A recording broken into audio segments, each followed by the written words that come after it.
चलिए देखिए, पिछला वीडियो में यूट्यूब पर हम बताए थे कि हिस्ट्री का क्लास को हम आगे बढ़ाएंगे, जिस कड़ी में आधुनिक भारत की शुरुआत करेंगे। और उस आधुनिक भारत की शुरुआत ताकि आपको आने वाले जो भी परीक्षाएं हैं, एक क्लास फुल्ली यूट्यूब पर चलेगी। और आप सभी को पता होगा कि यूट्यूब पर एक क्लास चलेगी, आपको एक चैनल है राहुल सर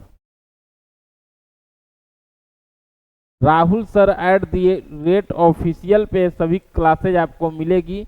इस पर कम से कम 1500 से ऊपर आपको लोग देखने को मिलेंगे और आप लोग जुड़ जाइएगा। अभी नया चैनल है और इसी पर आपको ज्योग्राफी पढ़ाया गया है, जिसमें वर्ल्ड ज्योग्राफी यानी विश्व का भूगोल पढ़ाया गया है। विश्व भूगोल पढ़ा दिया गया है, कुछ बचा हुआ है, जैसे ऑस्ट्रेलिया पढ़ाया हुआ है, दक्षिण अमेरिका पढ़ा दिए हैं, उत्तरी अमेरिका भी पढ़ा दिए हैं, यूरोप पढ़ा दिए हैं, एशिया भी पढ़ा दिए हैं। ये क्लास प्राकृतिक इसमें बचा हुआ है और इसके बाद अफ्रीका, इसका सब बचा हुआ है। विश्व भूगोल में ही पढ़ाए हैं। चाहे आप किसी भी परीक्षा की तैयारी करिए, आप एक बार इस वीडियो को देख लीजिएगा। वो वीडियो इसी चैनल पे आपको मिलेगी। नया चैनल है जिस पर 1500 से अधिक लोग जुड़ चुके हैं। आप लोग का इतना प्यार मिल रहा है कि हम भी पूरे एनर्जी के साथ हैं यूट्यूब पर। और ये जो आधुनिक भारत का जो सीरीज बोले हैं, ये यूट्यूब पर ही चलेगी। ये मेरे ऑफलाइन क्लास के साथ एक क्लास नहीं है, ठीक है, ये यूट्यूब पर ही क्लास है। तो आइए अब हम लोग ये सब बातें को अब खत्म करते हैं, अब सीधा आते हैं टॉपिक पर। देखिए, हम लोग अगर इतिहास की बात करते हैं तो इतिहास में हम आपको बताए थे कि बीपीएससी का अगर फॉर्म भरिएगा तो ये सबसे दुलरुआ सब्जेक्ट है। मतलब करेंट, साइंस और हिस्ट्री, ये सब तो हिस्ट्री का ही बात अभी हम करते हैं। इसमें हम बताए थे कि 3 पार्ट है। अब समझिए ध्यान से, क्लास आगे बढ़ रहा है। इसमें प्राचीन भारत है, यहाँ पर मध्यकालीन भारत है,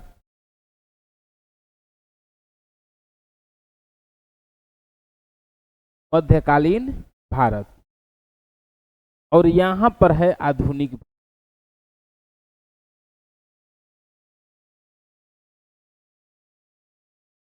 अगर एक कड़ी अगर हम और जोड़ दें, एक कड़ी यहाँ पर जोड़ दें, तो यहाँ पर क्या हो जाएगा, तब विश्व इतिहास।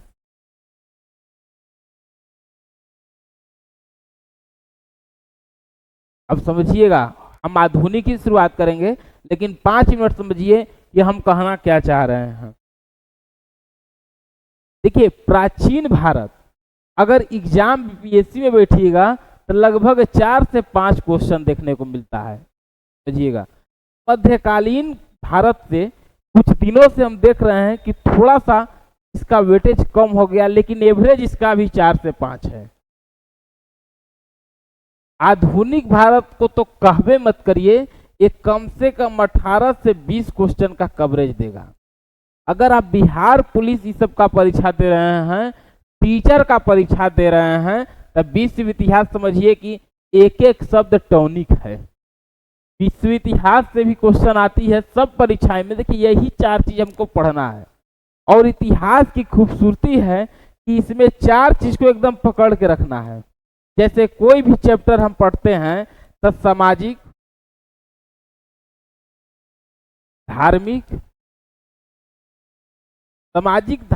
ये सब जैसे हम हर चैप्टर को रिलेट करेंगे तो ये सभी चीजों को, इसमें महिलाओं की स्थिति क्या था, अब तक इसमें महिलाओं की स्थिति उस सब्जेक्ट में क्या था।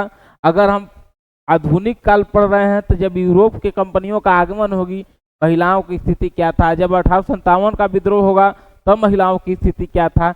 ये सब हमको देखना होगा। तो पहले आप लोग इतना बात समझिए, इतना बात आप लोग समझ गए। अब देखिए, थोड़ा सा आधुनिक भारत की हम लोग शुरुआत करेंगे। तब बात आधुनिक भारत की, देखिए उससे पहले हम लोग प्राचीन भारत में हम आपको बताए हैं। देखिए, बताए प्राचीन भारत में कि यहाँ भी हमको 9 चैप्टर, अगर 4 से 5 को कवरेज कर रहा है तो आप ये नहीं समझिए कि बस प्राचीन भारत यही एक टॉपिक हो गया। 4 से 5 बस मध्यकालीन एक टॉपिक हो गया। 18 से 20 बस आधुनिक भारत ही एक टॉपिक हो गया। इधर विश्व इतिहास ही एक टॉपिक हो गया। इसके अंदर अभी गहराई है। अगर हम प्राचीन भारत का ही हेडिंग डाल दें तो इसमें लगभग हमको पाषाण काल, हड़प्पा, ऋग वैदिक, उत्तर वैदिक, महाजनपद, मौर्य, मौर्योत्तर, गुप्त, गुप्तोत्तर, अब उसका हेडिंग डालेंगे तो उसके अंदर कई वंशें आएंगी, तो अब जाके 4-5 क्वेश्चन का कवरेज यहां से मिलेगा। ठीक उसी प्रकार से मध्यकालीन में भी पढ़ना होगा कि मध्यकाल में क्या है, मुगल काल, सल्तनत काल, ये सब यहाँ पर पढ़ना है हमको। अब हम आधुनिक भारत की बात करते हैं बिना समय जाए करते हुए। देखिए होता क्या है ना, यूट्यूब पर क्लास लेने का एक नुकसान भी है, एक फायदा भी है। फायदा है कि आप लोग के पास हमारी बात पहुंच जाती है।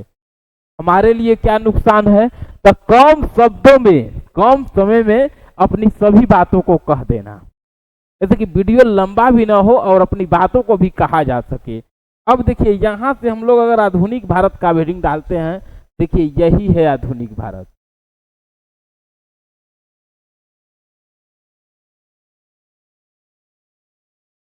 आधुनिक भारत यही है मॉडर्न हिस्ट्री।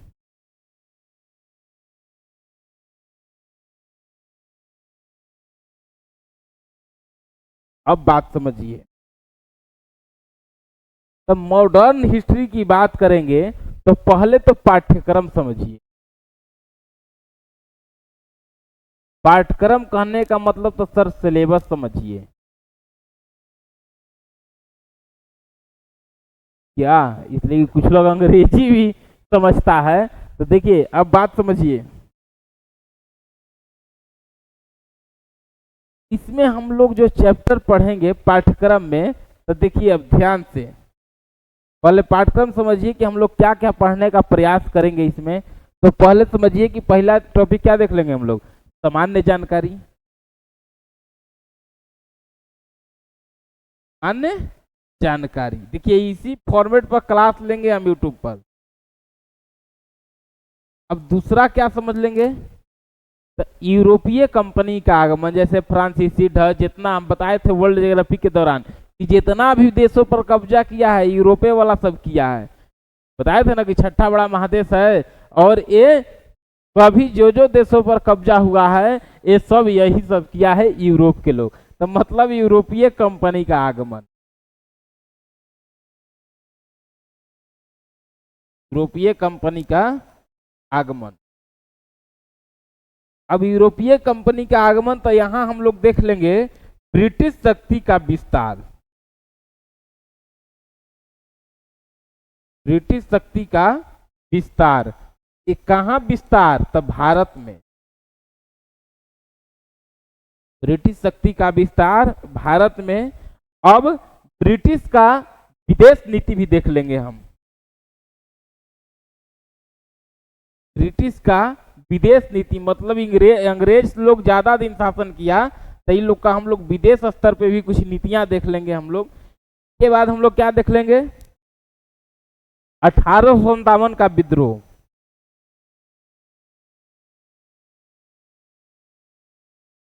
1857 का विद्रोह के बाद हम लोग क्या देख लेंगे, 1857 के विद्रोह के बाद, 57 के बाद ठीक 1858 से लेके 1915 तक सादा मराठा सब हम लोग इसी में देख लेंगे। उसके बाद गांधी जी आ जाएंगे, मतलब गांधी युग देख लेंगे। गांधी युग के बाद हम लोग क्या देख लेंगे, तो यहां पर भारतीय राष्ट्रीय कांग्रेस को भी देख लेंगे। भारतीय राष्ट्रीय कांग्रेस को, भारतीय राष्ट्रीय कांग्रेस के बाद हम लोग क्या देख लेंगे, गवर्नर जनरल, वायसराय देख लेंगे। उसके बाद हम लोग क्या देख लेंगे, गवर्नर जनरल पत्र पत्रिका भी देख लेंगे। एक क्वेश्चन 2 क्वेश्चन एकदम रहता है पत्र पत्रिका से। सबसे बड़ा है गरम पंथी, गरम दल सुने हैं ना, तो ये भी देख लेंगे गरम पंथी। उसके बाद हम लोग और देख लेंगे उसमें जो भी जनजातीय विद्रोह, ये सब तो यहीं आ जाएगा। जनजातीय कहाँ आ जाएगा, 1857 के विद्रोह के बाद ही जनजातीय यही विद्रोह हम लोग देख लेंगे, कुछ विद्रोह जो हुई।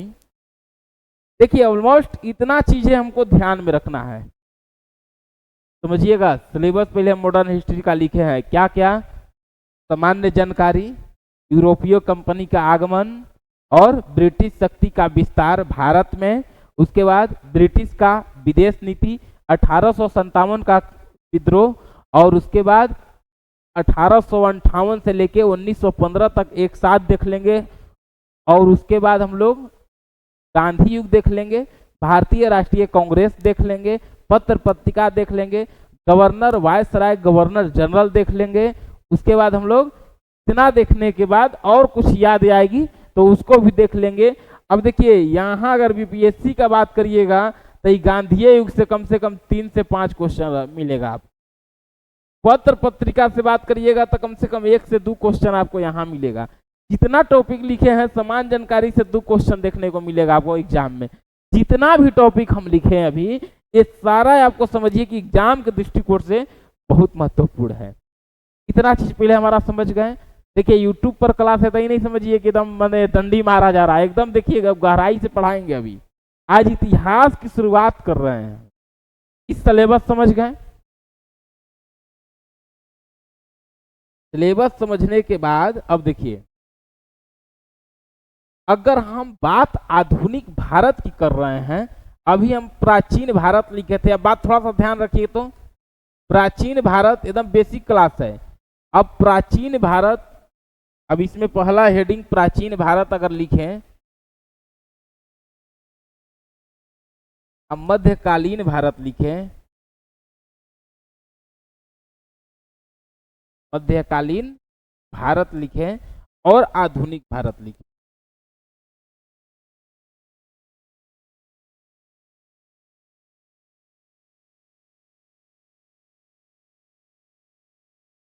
और आधुनिक भारत अगर लिखें तो अब समझिए अगर ये चीजें लिखें तो अब प्राचीन भारत, अब मध्यकालीन भारत और आधुनिक भारत की बात हो रही है। मतलब कोई एक घटना हुई होगी जहां ये प्राचीन के बाद हमारा मध्यकालीन कहा गया। मध्यकालीन में कुछ दूरी दिनों के बाद जहां से सामाजिक धार्मिक कुछ परिवर्तन देखने को लोगों के अंदर मिली, वहां से आधुनिक भारत। ऐसा नहीं है कि कोई चीज है कि जी आज से आधुनिक हो गया, जी यहाँ से मध्यकालीन हो गया, जी यहाँ से प्राचीन हो गया, ऐसा कुछ नहीं है। एक कालखंड के बाद जो परिवर्तन सामाजिक आर्थिक में दिखी, धार्मिक परिवर्तन, उसके बाद एक एक खंड लोग बोल दिया कि देखिए अब यहाँ से आधुनिक भारत है और यहाँ से मध्यकालीन है। तो मध्यकालीन बिना पढ़े अगर आधुनिक भारत की शुरुआत करना होगा तो कुछ नामे मध्यकालीन से हम लोग चलते हैं। जैसे कि मुगल काल, थोड़ा सा मुगल काल समझिए। मुगल काल के संस्थापक कौन थे? मुगल काल के संस्थापक बाबर। कुछ नामे याद रखिए, बाबर, हुमायूं, अकबर, जहांगीर, अकबर के बाद शाहजहां,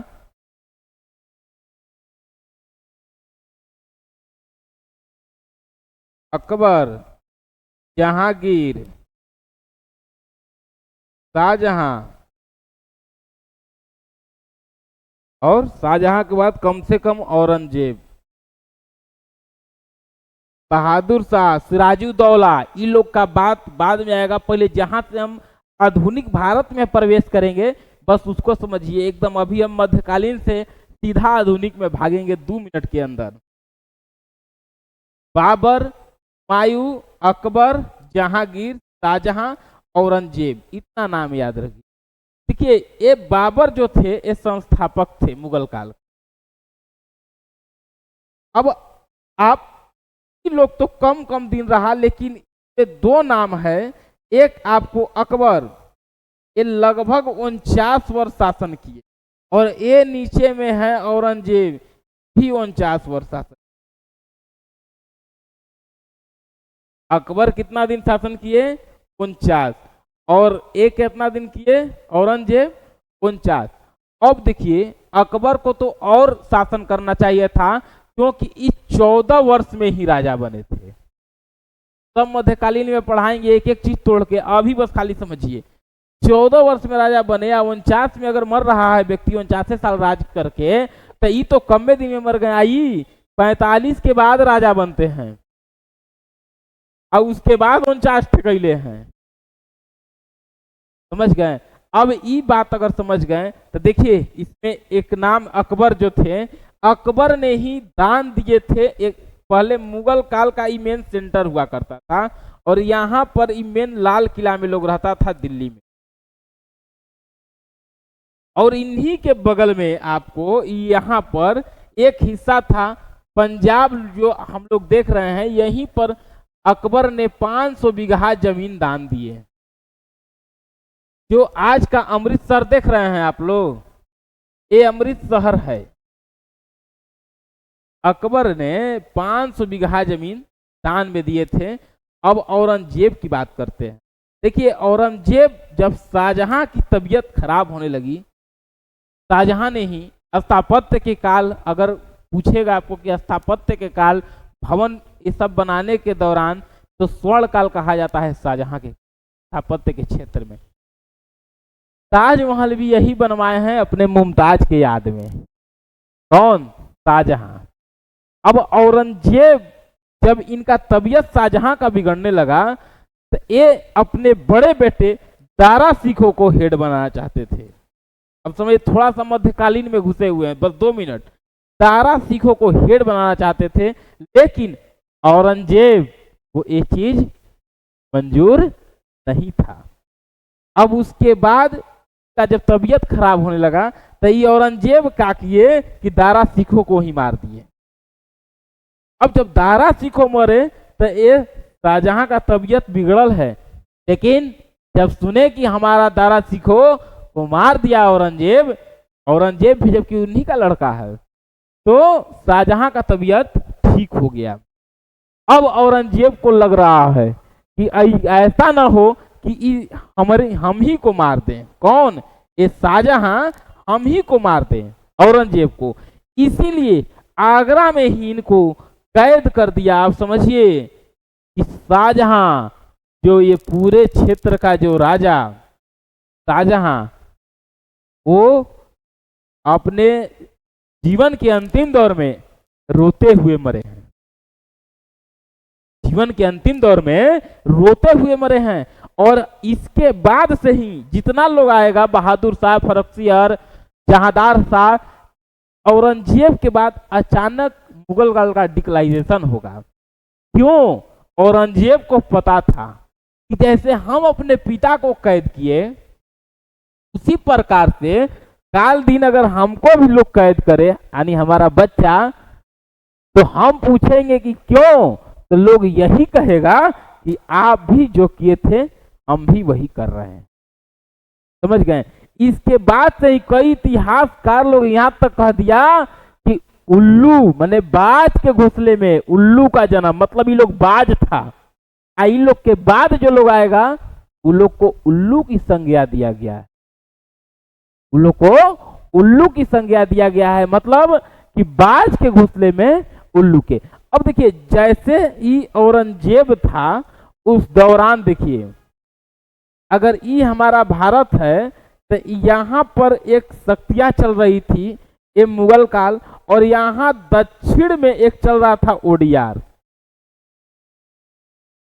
दक्षिण में ओडियार वंश था, और यहाँ पर ये सब जो देख रहे हैं ये मराठा थे।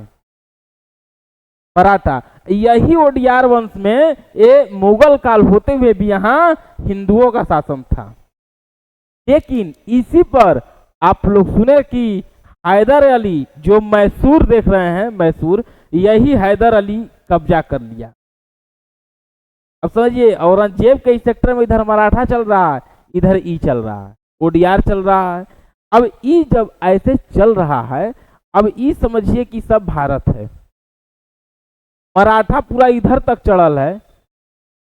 लोग समझता था यही कि अगर मुगल काल का डिक्लाइजेशन या मुगल काल का पतन होगा, तो पूरे भारत के सेक्टर पर राज मराठा करेंगे।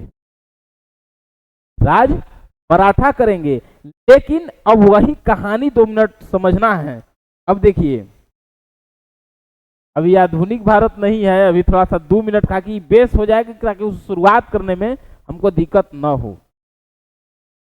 देखिए, उसके बाद से जब अंग्रेज की एंट्री होती है, तो अंग्रेज जब औरंगजेब की मृत्यु यहां से होती है 1707 में, 1707 में जब औरंगजेब की मृत्यु हुई तो लोग इससे त्रस्त थे। अब बताइए, 90 साल के युद्ध उम्र में अपने हथियार लेके चढ़ रहा है।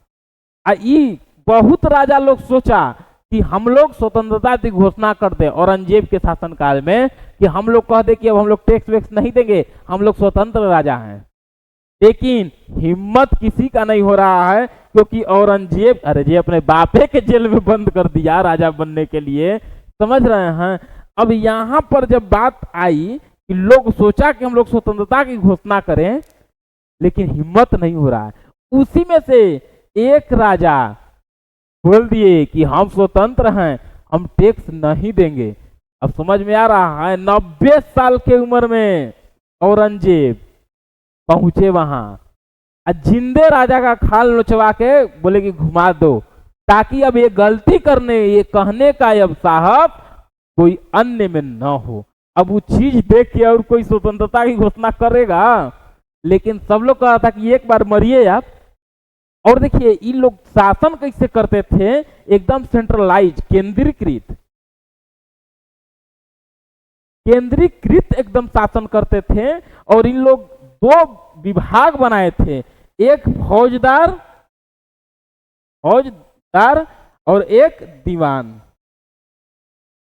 दीवान और फौजदार ये 2 पद था। दीवान जो थे ये पैसा कौड़ी देखते थे, माने कैश जहां से टैक्स वैक्स लेना है ये लोग। फौजदार जो सेना वोना देखते थे, ये फौजदार देखते थे। अब वैसने आदमी रहता था जेकर दीवान फौजदार ये दोनों का आपस में बनता नहीं था। अगर ये 20 घोड़ा लेके निकल रहा है जी, कितना, अरे लिखिए ना 15 की घोड़ा लेके निकले हुए हैं, तो नहीं नहीं एकदम सही लिखेंगे। तो ये कोई गांव में टैक्स तहसील रहा है तो इहो पहुंचल है कि मिला लीजिएगा हुजूर डायरी, इतना लाख इतना पैसा आया है, एक बार डायरी देख लीजिएगा। यही मुगल काल, ये दोनों में अब वही हुआ। एक बार जब औरंगजेब यहाँ पर अजीम मुसान को भेजे, अजीम मुसान जो औरंगजेब का पोता था, अजीम मुसान को बंगाल का भेजा। ये अजीम मुसान को बंगाल बोला कि आइए बंगाल देखिए। इनके साथ एक औरंगजेब का काफी वफादार दीवान थे, कौन? मुर्शिद कुली खां। और यही मुर्शिद कुली खां को उड़ीसा से उठा के बोला कि जाइए ना, वहां पोता है, आप थोड़ा सा ध्यान रखिएगा उनका। अब ई जब पैसा मांगे तो बोले कि देंगे, लेकिन लिखेंगे। ई बोले कि नहीं, लिखिए नहीं, हमको दीजिए ना। लेकिन ये लिखते थे। कुछ दिनों के बाद अजीम मुसान बोले कि सुनिए, आप रहिए बंगाल, हम चलते हैं पटना। अब पटना में जब ये आए अजीम मुसान, तो पटना में आने के बाद ही इन्होंने आसपास के राजाओं से बोला कि कहाँ पैसा दे रहे, वहां लाइए ना, ये दीजिए, कुछ कम में करके हमको दे दीजिए, कोई दिक्कत नहीं। अगर आपको 900 मान लीजिए हो रहा है तो हमको 800 दे दीजिए। वहां जाइएगा तो 900 तो राजा को भी लगा, ये तो फायदा है, हमको भी तो बच रहा है। आई पोता है ये है, इससे हर हिसाब लेंगे नहीं। समझ गए?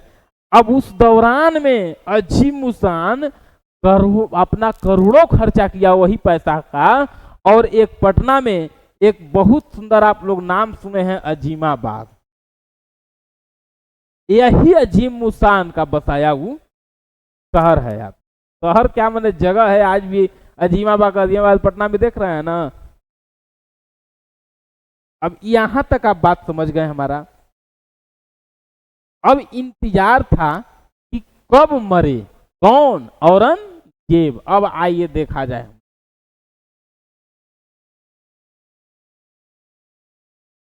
अब औरंगजेब कब मरे, तो समझिए कि 1707 में औरंगजेब की मृत्यु होती। औरंगजेब की मृत्यु होती है। समझिए कि जैसे ही मृत्यु होती है, वैसे ही लोग बोला, वैसे ही लोग बोला कि स्वतंत्रता के लोग बोला कि बस बस अब स्वतंत्रता घोषणा करिए। जितना राजा है सब सोचने लगा कि अब लोग स्वतंत्रता घोषणा। 1707 जैसे ही मरे औरंगजेब, वैसे ही एक लोगों के अंदर सामाजिक, धार्मिक, आर्थिक, थोड़ा सा रहन सहन तौर तरीका में बदलाव दिखी। लोग बोला कि बस बस बदलाव दिखी, यही है आधुनिक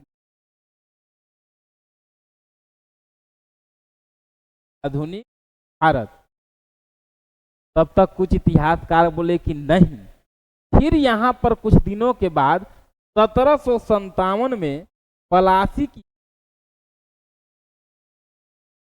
1757 में पलासी, अब पलासी का युद्ध जब हुआ तो यहां से लोग बोला कि नहीं, अंग्रेज बिना एको बूंद खून गिराए कौन हेड बनेगा, ई तय कर रहे हैं। एकदम ई है आधुनिक। लोग कहा, आपके कहने से हम मान लें कि आधुनिक भारत हो गया, तब तक ये सब मराठा था। लोग यही जानता था कि 17 पलासी जीतने से हो जाएगा। मराठा एक बार जहां अपना सेना छोड़ा था, हालत अंग्रेज का खराब हो जाए, समझ गए। लोग कहता था कि मराठा का घोड़ा जो थे मराठा के, वो 3 समंदर के पानी पीते थे। कौन? बंगाल की खाड़ी, हिंद महासागर, अरब सागर। पागल नहीं हो गए थे घोड़ा, ये 3 समंदर के पानी पीते थे, मतलब तीनों जगह तक साम्राज्य फैला हुआ था। लोग यही बोला कि मराठा हेड बनेगा। लेकिन फिर से एक युद्ध 1761 में हुई, और इस युद्ध में जब हुई आपको 1761 में पानीपत का तृतीय युद्ध हुआ। 1761 में एक पानीपत का युद्ध हुआ। किसके किसके बीच हुआ? तो यहां ईरान के एक राजा थे अहमद शाह अब्दाली। अहमद शाह अब्दाली, अहमद शाह अब्दाली और मराठा के बीच ये 1761 में युद्ध हुआ। और मराठा और अहमद शाह अब्दाली, अहमद शाह अब्दाली और अहमद शाह अब्दाली मराठा में जब युद्ध हुआ, तो मराठा का मोर्चा नेतृत्व कौन कर रहा था? युवा वर्ग। तो युवा वर्ग के अंदर पेशेंस कम होता है। अभी सेना पहुंची रही थी, तो जो लोग पहुंचे थे नेतृत्व करने, जब मराठा पढ़ाएंगे ना तो पूरा डिटेल में पढ़ाएंगे। अभी बस खाली जो हम की चाबी बता रहा था कि आधुनिक भारत जैसे घुसे ना तो आपको परेशानी ना हो। अरे घुस तो गई है कि यहाँ आधुनिक भारत में, बस खाली थोड़ा सा समझिए कि अभी आधुनिक भारत कहेंगे कहाँ से। तो जैसे ही यहाँ लोग बोला कि सेना की जरूरत है, आक्रमण, इधर अहमद शाह अब्दाली की सेना, इधर, तो दोनों तरफ की सेना की नुकसान हुआ। और इस युद्ध भारत का ही नहीं, विश्व का पहला युद्ध है जहां ये नहीं पता चला कि कौन जीता, लेकिन ये युद्ध ये जरूर बता दिया कि अब मराठा भी भारत पर अधिकार नहीं करेगा। मराठा भी अब अधिकार नहीं करेगा भारत पर। क्यों? कि नुकसान इतना हुआ इस युद्ध में कि अहमद शाह अब्दाली भी बोला कि अभी इधर छोड़िए, ईरान चलिए, उधर छोटा सा साम्राज्य में अपना हम रहेंगे। तो यहां से तो कुछ लोग बोला कि देखिए इस 1761 से आधुनिक भारत है, आधुनिक भारत है। इसके बाद जब बक्सर का युद्ध हुआ, बक्सर का युद्ध, यहां कन्फर्म हो गया कि अब भारत पे अधिकार अंग्रेज करेगा। भारत पे अधिकार कौन करेगा? अंग्रेज करेगा। अब थोड़ा सा बताइए कि हम किसको मानेंगे आधुनिक भारत की शुरुआत? 1707 को, 1757 को, या 1761 को? समझिए, बताइए किसको मानेंगे आधुनिक भारत की शुरुआत? 1707 औरंगजेब की मृत्यु को,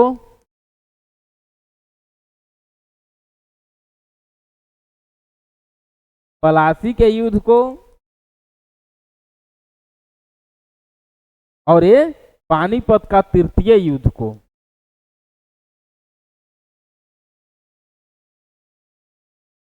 आधुनिक भारत किसे कहेंगे? देखिए, अगर मुगल पक्षधर इतिहास, तो इसको मानते हैं आधुनिक भारत की शुरुआत। थोड़ा सा ब्रिटिश पक्षधर कह सकते हैं आप, तो वो लोग पलासी के युद्ध को भी मान लेता है। कुछ मराठा समर्थक इतिहासकार मिल गए, तो इसको मानते हैं आधुनिक भारत की शुरुआत। तो आंसर में रहेगा तो क्या लिखेंगे? देख लीजिएगा, अगर आपसे पूछ दिया कि मुगल पक्षधर के अनुसार आधुनिक भारत की शुरुआत निम्नलिखित में, तो 1707 याद रखिएगा, औरंगजेब की मृत्यु। अगर पूछ दिया कुछ ब्रिटिश पक्षधर इतिहासकार के अनुसार, तो पलासी की लड़ाई याद रखिएगा। 1761 यानी मराठा पक्षधर के इतिहास आधुनिक भारत की शुरुआत माना जाता है, तो 61 याद रखिएगा। लेकिन अगर कुछ भी ना दे, डायरेक्ट पूछ दे आधुनिक भारत की इतिहास कहां से माना जाता है निम्नलिखित में, तो 1757 आंसर मार दीजिए। ये बात समझ गए? अब यहां तक आप हमारी बात समझ गए। अब हम लोग देखिए यही पढ़ रहे थे सामान्य जानकारी। सामान्य जानकारी, अभी सामान्य जानकारी में हम लोग थोड़ा सा देख लेते हैं विश्व के परिप्रेक्ष्य में। देखिए, विश्व की अगर बात करेंगे, विश्व का नक्शा है, एक मिनट,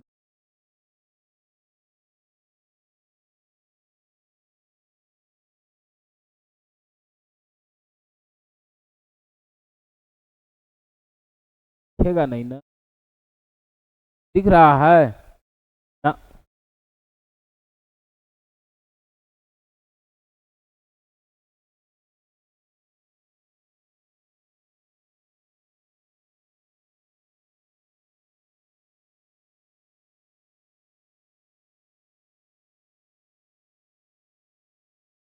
चलिए देखिए,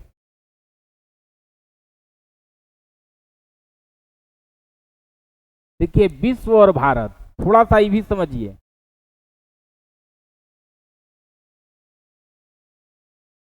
विश्व और भारत, अब देखिए अगर हम मान लें कि हमारा भारत है और ये हमारा इधर चीन है, 2 मिनट समझिएगा, अब चीन है और ये सपोज करिए यूरोपीय कंट्री है, समझ गए? देखिए यहीं पर आपको एक क्षेत्र था जिसका क्षेत्र का नाम था रोमन साम्राज्य। रोमन साम्राज्य, रोमन साम्राज्य, अब 2 मिनट समझिएगा। देखिए बहुत डीप में पढ़ा रहे हैं ताकि हर एग्जाम के दृष्टिकोण से थोड़ा सा क्लास से चल रही है और आप लोग प्यार जरूर दीजिएगा, समझ गए? अब रोमन साम्राज्य, तो अब रोमन साम्राज्य की अगर बात करेंगे तो कुछ दिनों के बाद रोमन साम्राज्य ही 2 भागों में टूटी, पूर्वी रोमन और पश्चिमी रोमन। और यही जो रोमन पूर्वी था, इसी का था कुस्तुनतुनिया। कुस्तुनतुनिया, अब आप समझ रहे होंगे हम क्या कहना चाह रहे हैं। कुस्तुनतुनिया, अब देखे ना कुस्तुनतुनिया का पतन, तो अभी कुस्तुनतुनिया समझिए कि क्या है। अभी कुस्तुनतुनिया यहाँ ईसाई पोप लोग रहता था, समझिएगा। यहाँ लगभग 1200 तक ये सब चल रहा है और यहाँ पर सऊदी अरब है, समझ लीजिए ये सऊदी अरब है और यहीं पर 700 के फेज में इस्लाम धर्म की भी उत्पत्ति हो रही है।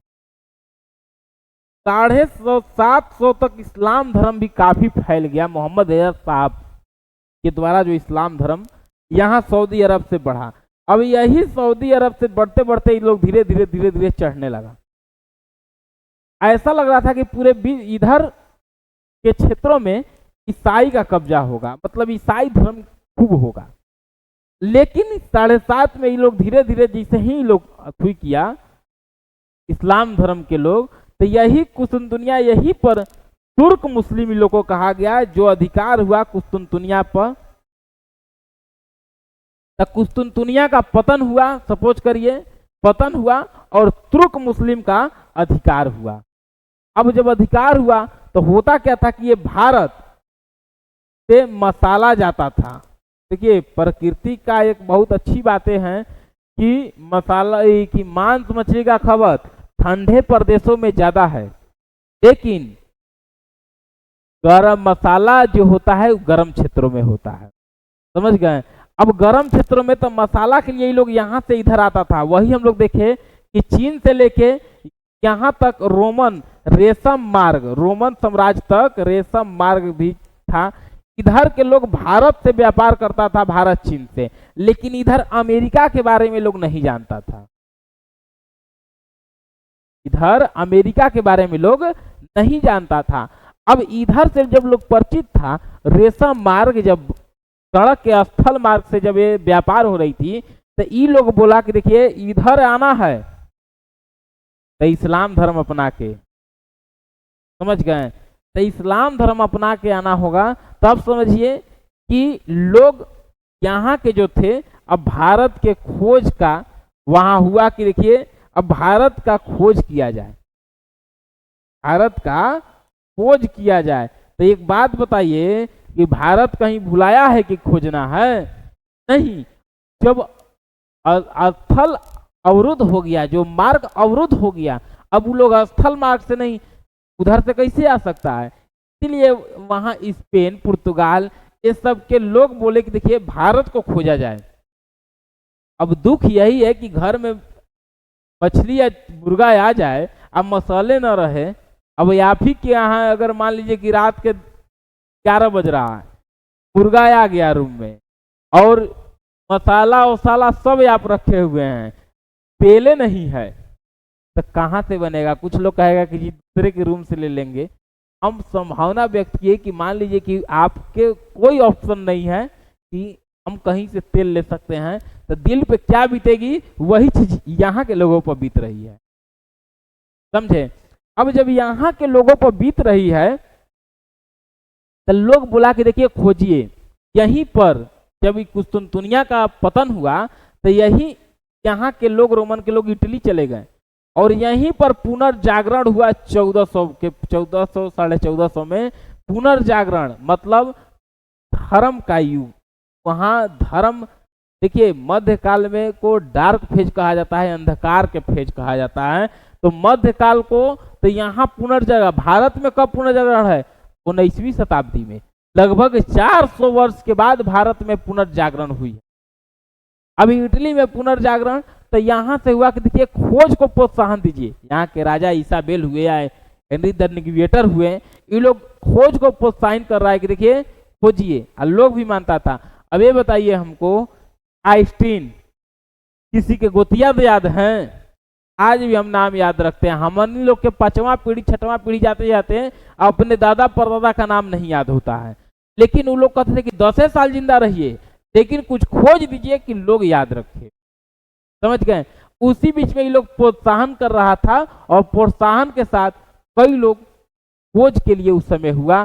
कई लोग उसी में देखेंगे कि बार्थोलोम्यू डियाज भी आए, लेकिन केप ऑफ गुड तक ही पहुंचे, जहां अफ्रीकी के पास आपको पहुंचे, जो को अंतरिप कहा गया, अंध अंतरिप, वहां पर केप अंतरिप, तो यहाँ पर पहुंचे। उसके बाद हम लोग देखेंगे कि स्पेन के थे कोलंबस, कहाँ अमेरिका पहुंच गए, जबकि भारत पहुंचने आ रहे थे, लेकिन वो गलती से अमेरिका की खोज कर दिए, यानी रेड इंडियन। उसके बाद हम लोग देखेंगे वास्को डिगामा, यही आए, तो यही जब वास्को डिगामा जब पहुंचे यहाँ, तो यहीं पर उनको एक व्यक्ति इधर से गए थे, कौन? अब्दुल मनीक। और अब्दुल मनीक से ही पूछे कि कहाँ इंडिया जाना है, इंडिया इंडिया। अब अब्दुल मनीक वहीं से गए ही हुए हैं इंडिया, बोले कि कहाँ? मसाला, केरल। अब कैसे मान लीजिए कि आपका कोई दूर का भेटा जाए गांव में अनजान आदमी कि कहाँ फलाने जी कहाँ रहते हैं, तो जी उत्तर टोला है, आपको पता है, तुरंत बता दिए कि उत्तर टोला जाना है। तो इसीलिए फिर हम लोग देखेंगे कि फिर वही केरल के तट के राजा जो थे जमोरिन, जमोरिन भरपूर स्वागत किए वास्को डिगामा के नगाड़ा ढोलक बाजा के साथ। क्यों नगाड़ा ढोलक के साथ? अब इनका मसाला सड़ रहा है, कोई लेने वाला नहीं है, उसी बीच में कोई आ जाए मसाला लेने के लिए तो गाजा वाजा से स्वागत होगी, वही चीज हुआ। अब देखिए 2 मिनट और, जो समझे 1 मिनट में उसको समझिए, रिकॉल करिए। अकबर दान दिए 500 बीघा, जो आज का अमृतसर भी देख रहे हैं यही अमृतसर है। औरंगजेब के समय मराठा शक्ति भी चल रहा था, यही दारा सिखों को औरंगजेब मारा और बाद के घोंसले में उल्लू का जन्म कई इतिहासकार लोग माना। अगर क्वेश्चन आ गया कि 1707 में औरंगजेब की मृत्यु होती है, आधुनिक भारत की शुरुआत मुगल पचदर यहीं से मानते हैं। 1757 पलासी की जो ब्रिटिश पचदर हैं वो यहां से आधुनिक भारत मानते हैं। 1761 पानीपत का तृतीय युद्ध मराठा पचदर यहां से मानते हैं। अहमद शाह अब्दाली और मराठा के बीच में युद्ध हुई और इसको यहां से माना गया कि आधुनिक इतिहास की शुरुआत है। अब देखिए 1453 में यही हम बताएं कि कुस्तुनतुनिया का पतन क्यों हुआ, क्योंकि तुर्क मुस्लिम का आक्रमण हुआ, तुर्क मुस्लिम का आक्रमण हुआ। और देखिए यही तुर्क मुस्लिम साम्राज्य का अधिकार हुआ। कुस्तुनतुनिया का जब पतन हुआ तो रोमन साम्राज्य भी 2 भागों में टूटा, पूर्वी और पश्चिमी रोमन साम्राज्य। फिर यूरोपीय देशों में भारत आगमन का स्थलीय मार्ग खोजा गया। अभी बताएं कि क्यों खोजा गया, मसाला के लिए। और यही इसाबेल, हेनरी द नेविगेटर, ये लोग वहां के राजा और महारानी हैं, स्पेन के महारानी हैं और ये भी राजा हैं पुर्तगाल के। अब खोज को प्रोत्साहन ये लोग बोला कि देखिए खोज को प्रोत्साहन करिए। देखिए 1486 में बार्थोलोमियो डियाज आए, जो अफ्रीका के दक्षिणतम बिंदु आशा अंतरिक्ष केप ऑफ गुड तक ही पहुंचे थे। 1492 में स्पेन नाविक कोलंबस, अगर कोलंबस का जन्म पूछ दिया तो इटली, बहुत बढ़िया क्वेश्चन है। अगर आपसे एग्जाम में पूछ दिया कि कोलंबस का जन्म कहाँ है तो आप इटली याद रखिएगा। वैसे स्पेन नाविक, देखिए यहाँ लिखा जा रहा है, उस समय था कि कहीं जन्म लीजिए कहीं रहिए उपना बनवा के, तो वो लोग इस तरह रहा था। तो कोलंबस का आपको जन्म स्थल पूछ सकता है तो इटली याद रखिए। फिर 1498 में आपको वास्को डिगामा यही आए, तो कौन इनको मिले, तो इनको मिले अब्दुल मनीक। और यही जब अब्दुल मनीक मिले यहाँ से, तो यहीं पर इनका जमोरीन ने स्वागत किए, जमोरीन स्वागत किए। और वास्को डिगामा गए, फिर आए, गए 3 बार भारत आए। तब हम लोग देखेंगे, समझ गए ना। इतना बात पहले बताइए कि जितना हम बताए हैं समझ में आया है कि नहीं। सिलेबस अन्य जानकारी लगभग आज हम बता दिया, देखिए खत्म। सामान्य जानकारी थोड़ा सा और है, फिर यूरोपीय कंपनी का आगमन बड़ा चैप्टर है। इसी तरीके से हम लोग धीरे धीरे इसको खत्म करेंगे। उसके बाद हम लोग प्राचीन पढ़ लेंगे, चाहे मध्यकालीन पढ़ लेंगे। उसके बाद लास्ट में कमेंट देख लेंगे, तरीके का कमेंट मिलेगा, उस अनुसार से इस क्लास को आगे बढ़ा देंगे। ठीक है, अब यहाँ तक आप लोग समझ गए। विश्व और भारत के पर्पस में भी देख लिए और ये भी देख लिए। और यहाँ के बाद हम लोग अब देखेंगे यूरोपीय कंपनी का, कि अब यूरोप से लोग धीरे धीरे आया कैसे। समझ गए, वास्को डिगामा आया तो यह पुर्तगाल का है, तो पुर्तगाली लोग आएगा ना, तो ये लोग कैसे आया, किस तरीके से आया, अब हमको ये सब देखना होगा। तो आज की क्लास यहीं तक, इसको आप लोग देख लीजिएगा और समझ लीजिएगा, जैसा होगा फीडबैक दीजिएगा। चलिए ठीक है, ठीक।